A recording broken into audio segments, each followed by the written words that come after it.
хәйрле көн. Мин Яршалар китабында университет студент Айсылова. Тема мәкаләләрдә сүзлек составын өйрәнүнең тәрбияви әһәмияте.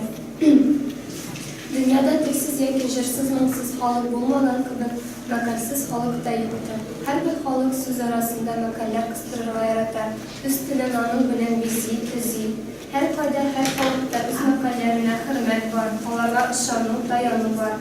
Безнең халыкта да шундый ук хәл. Татар сөйләшкәндә сүз арасында урынына карап фикерне куәтләү өчен кыска гына һәм килешле гына итеп хикмәтле бер мәкаль әйтеп куя. Нәрсә соң ул мәкаль? Мәкаль сүзе безгә гарәпчәдә керә. Аның мәгънәсе урынлы сүз яки тиешле урында әйтелгән акыллы сүз була.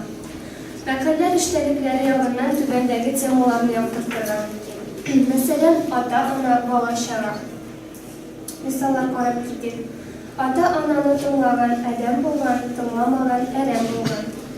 Атасы барның бәхете бар. Әткәй шикәр, әнкәй бал. Шулай ук тел, сүз, сөйләм әдәбе темасына мисаллар. Акыллының теле күңелендә, теленең акылы телендә. Бер телдә 10 хикмәт, 10 телдә 100 хикмәт. Сүздә тору, сер саклау темалары. Сөйли белмәгән сүзенә батар. Бар белгәнен сөйләргә ашыкма. Әвәл уйла, аннан сөйлә. Шулай ук авыз иҗаты сәнгать темалары. Акыллы кеше мәкальсез сөйләмәс. Мәкаль сакалдан олырак. Җыр белгәндә җыр һөнәр, җыр белүдә зур һөнәр. Кеше һәм аның халкы. Күркәм кием тән зиннәте, күркәм халык җан зиннәте. Күркәм халык изге юлдаш. Шулай ук туган җир, ватан темалары да карап китергә була. Илдән тәгәр җеп җыйсаң да, ятимгә бер күлмәк була. Иленнән аерылган, канаты каерылган. Батырлык һәм куркаклык темасы. Батыр кеше бакыр өзәр, куркак кебек ир булмый. Тәвәккәллек белән батырлык бер чишмәдән чыга. Дөньяны танып белү нәтиҗәсендә лексик чаралар, язма һәм әйтмә сөйләмдә халык авыз иҗатына күптән хасил булган. Үзенчәлегенә карап сүзләр ике төркемгә бүленә. Мәгънәдәш һәм капма-каршы мәгънәле лексик чаралар. Шулай ук сүзнең тарихына, географиясына бәйле лексик чаралар. Аларны түбәндәге мәкаләләрдә карап китик. Амоним сүзләр кергән. Кайчыр атасына ошамаса, анасына да ошамый. Монда кайчыр сүзе амоним булып килә. Синоним кергән мәкаләләр. Адәмгә иң кирәге ягымлы чырай, җылы сүз. Ягымлы һәм җылы сүзләре синоним булып киләләр. Антоним кергән мәкаләләргә мисаллар карыйк. Яхшы сүз аркасында адәм, яман сүз аркасында адәм әрәм. Димәк, яхшы һәм яман. Кешенең үзенә карама, сүзенә кара. Монда карама, кара сүзләре антоним булып киләләр. Килеп чыгыш ягыннан татар теленең сүзлек составын карап китик. Мәсәлән, гомум төрки сүзләр кергән мәкаләләр. Аларны без түбәндәге төрләргә бүлеп карарбыз.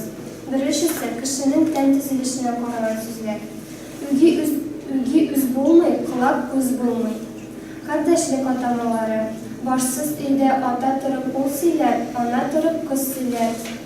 Алмашлыклар. Үз анасын зурлаган кеше анасын хурламас. Ягъни ул минеке, акыл үзенеке. Урын вакыт төшенчәсен белдерә торган сүзләр. 50 елдан ил яңары. Табигать күренешләре кергән мәкаләләр. Җир суы бар җирен сөйләр, ил йорты бар илен сөйләр, ил йорты юк нин сөйләр.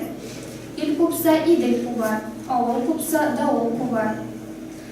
Шулай ук үсемлек исемнәре. Һәр гөл үз сабагында чәчәк атар. Борыныңны бик күтәрмә, агач башына эләкмәсен. Татар телендә гарәп һәм фарсы алынмаларына да тукталып китик. Надан белмәсә дә кычкыра, наданга фикер әйтеп бактыңмы, эт муенына инженер тактыңмы. Ахмак малай ата-анасын үзенә дошман дип уйлый. Монда надан һәм дошман сүзләре фарсы алынмалары булып киләләр.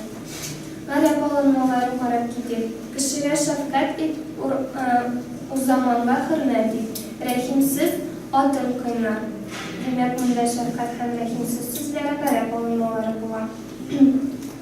Мәкаль һәм әйтемнәрнең барысы да үгетләү, өндәү, мораль, әхлак нормаларына тугры булырга чакыралар.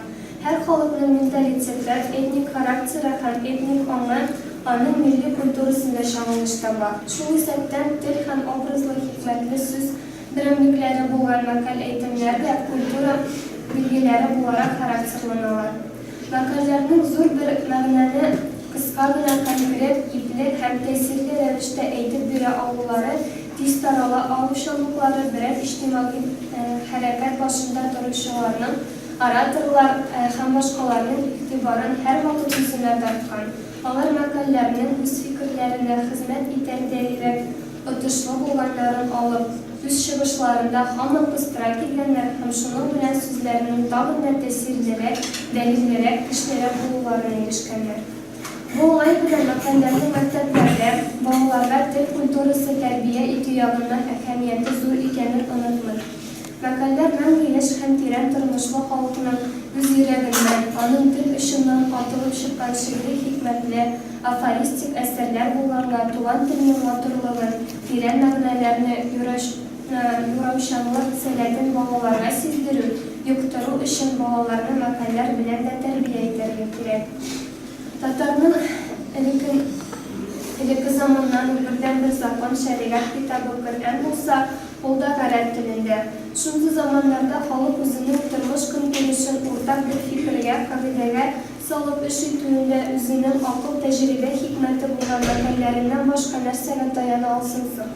Димәк, мәкальләр җәмәгать фикере буларак ул заманнарда безнең халыкның матбугаты да, закон һәм фән китаплары, иҗтимагый учреждениесе дә, хикмәте дә булып яшәгән.